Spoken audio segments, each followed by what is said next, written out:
Direct Marché continue, je suis avec Corinne Versini, fondatrice et directeur général de la société Genesync. Bonjour Corinne. Bonjour Antoine.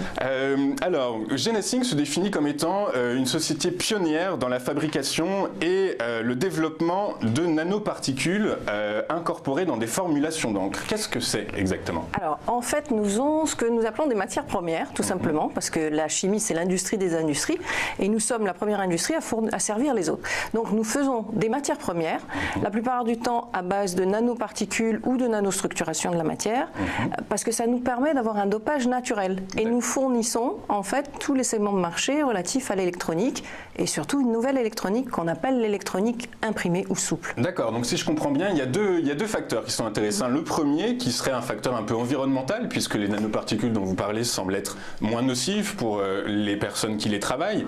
Et également, je dirais, si je comprends bien, vous seriez peut-être passé d'un statut de laboratoire où les frais de recherche et développement sont importants à un statut d'industrialisation des processus de fabrication de ces encres. C'est exactement ça. Alors, une nanoparticule, les gens en ont un peu peur parce qu'ils ont l'impression que c'est comme les EGM. Mais une nanoparticule, ça ne peut pas volter. Ça se colle parce qu'on n'est plus dans une physique newtonienne, on est dans une physique quantique. Et donc, les forces qui s'appliquent ne sont pas les mêmes. Donc, en fonction de la manière dont vous la fabriquez, de la manière dont vous la manipulez, elle peut être totalement inoffensive. Et c'est ce que nous faisons. Nous faisons même des synthèses dans lesquelles nous avons choisi des voies particulières de façon à ne pas avoir de produits, ce qu'on appelle les produits CMR en chimie, c'est-à-dire cancérigènes, mutagènes et reprotoxiques. On élimine tout ça, même au cours de la fabrication, pour être sûr qu'à la fin, on n'ait absolument rien de toxique. Et après, une nanoparticule, si c'est une nanoparticule de strychnine, ça va être un peu gênant de l'avaler. Si c'est une nanoparticule inoffensive, ça ne vous gênera pas plus, vous pourrez l'éliminer de la même façon. Je comprends bien. Quelles sont les applications que qui sont travaillées par ces encres, justement? Alors, les applications sont multiples et variées. Bien entendu, on va avoir tout ce qui est objet connecté, parce que ça va nous permettre de nous affranchir de ce qu'on appelle le facteur de forme. Le facteur de forme, c'est ce qui vous oblige à réduire, et vous réduisez quand vous avez quelque chose de rigide. Nous, ce qu'on fait, c'est souple. C'est comme ça. Vous voyez? Ça, c'est fait avec nos produits. Ce sont du conducteur. Si je mettais mon téléphone là, vous verrez que ces petites lumières-là s'allumeraient. Et vous pouvez le plier, vous pouvez le rouler, ça continue à fonctionner de la même façon. Donc, vous n'avez plus de problème de taille. En fait, et voilà. Parce que vous faites ce que vous voulez et vous n'avez plus de problème de design. La liberté est laissée aux créatifs et aux créateurs en fait de design. Après, on fait aussi des choses qui sont, à mon avis, très importantes parce que c'est vraiment de l'écologie et des énergies renouvelables. Quand on parle d'énergie renouvelable et qu'on parle de photovoltaïque, on pense surtout au photovoltaïque que tout le monde connaît avec des cellules qui ont à peu près cette taille-là, qui sont noires et qui sont en silicium. Or, silicium, c'est du sable. C'est ça. Le problème est là. Vous avez touché du doigt immédiatement la problématique, c'est que le sable, on le prend sur les plateaux continentaux de nos océans. Et on est en train de détruire tous les écosystèmes de ces plateaux continentaux parce qu'on en prend une quantité mais énorme. Pour faire d'abord le silicium pour l'électronique, mais là on n'a pas de substitut. Pour faire aussi les vitres qui sont à base de sable aussi, bien sûr, dans toutes les grandes tours. Et pour faire ces cellules solaires. Or, on n'a pas besoin pour ces cellules solaires, on a des substituts qui arrivent aujourd'hui, qui existent, qui sont fabriqués en Europe et en France en particulier. Alors, je vous ai amené quelques exemples. Je n'ai pas l'exemple français, voilà, mais vous avez un exemple ici. Je ne sais pas si on voit la petite lumière qui s'allume. On voit la petite lumière. Voilà. Oui. Donc ça, c'est une cellule solaire qui fonctionne. Vous avez celle-ci aussi, qui est faite par un autre client. Vous voyez qu'elle est transparente. Donc, on pourrait mettre ça dans des vitres. Et dans les grandes tours qui sont vitrées, si on met ça, on a des vitres qui sont photovoltaïques et qui fonctionnent très bien, même si elles ne sont pas inclinées. Parce que l'avantage de ces photovoltaïques organiques, qui sont faits aussi avec nos produits, c'est que ça fonctionne avec la chaleur, même si ça chauffe, le silicium, si ça chauffe, c'est plus efficace. Ça fonctionne quelle que soit l'inclinaison, ça fonctionne ce qu'on appelle en low light, c'est-à-dire si vous avez des nuages, ça fonctionne quand même. Donc du coup, ça a beaucoup d'avantages. Il faut juste évangéliser les personnes qui installent du photovoltaïque et leur faire comprendre que ça fonctionnera aussi longtemps que le silicium, ce sera pareil et que ce sera pas plus fragile, même si c'est souple. Même si c'est souple. Donc en fait, c'est ce que vous dites, c'est-à-dire qu'il y a deux applications. Il y a l'OLED via les écrans incurvés dont vous venez de nous parler.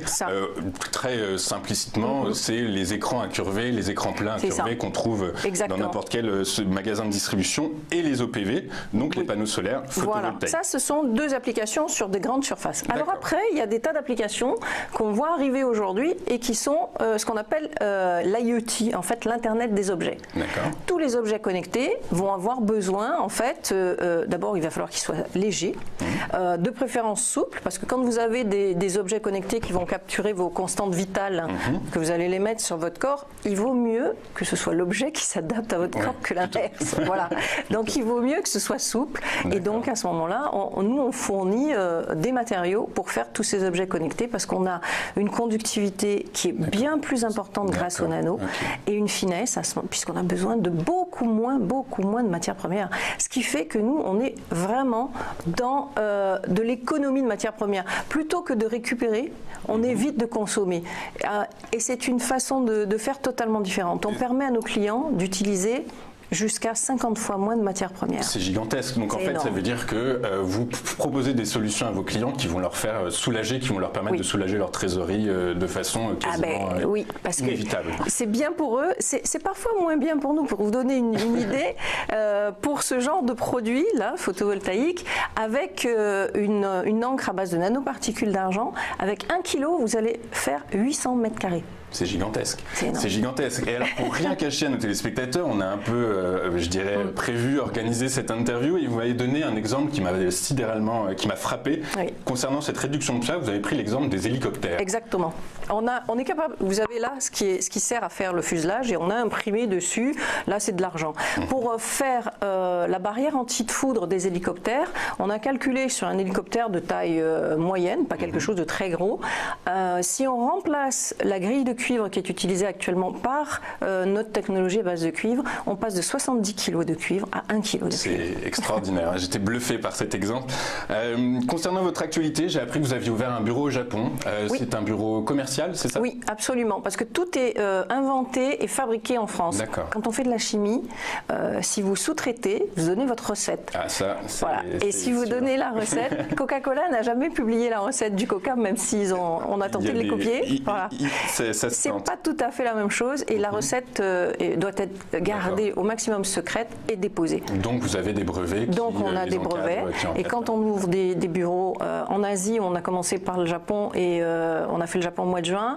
On avait un agent précédemment, et petit à petit on s'étend, donc on a maintenant 2 employés au Japon qui vont commencer par le Japon pour 2018, et dès 2019 on va attaquer Taïwan, et puis petit à petit la Corée, la Chine. Il y a un vrai plan de développement, une vraie dynamique de développement international qui est en train d'être. Il y a une dynamique qui est en train de se mettre en place, parce que notre marché, malheureusement, même si on a 2 très beaux clients en France aujourd'hui, notre marché il est en Asie. Qui sont vos clients?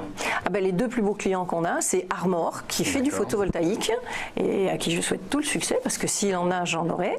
Et le deuxième, c'est Essilor. Essilor, d'accord, Essilor, bien sûr. Voilà, qui fait des lunettes, et je pense qu'ils vont faire des lunettes connectées. Et écoutez, on l'apprend.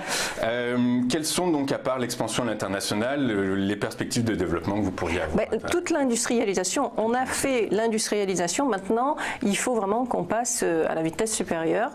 Alors ça va nous demander certainement des investissements, et nous sommes en train d'étudier si nous allons à nouveau demander de l'argent à ce qu'on appelle des VC, des venture capital. Des venture capital, c'est ça, des fonds, ou si nous allons faire une entrée en bourse sur le second marché. D'accord, donc il y a une vraie logique. Votre dynamique de croissance sera soutenue par une opération capitalistique, quelle qu'elle soit. Absolument.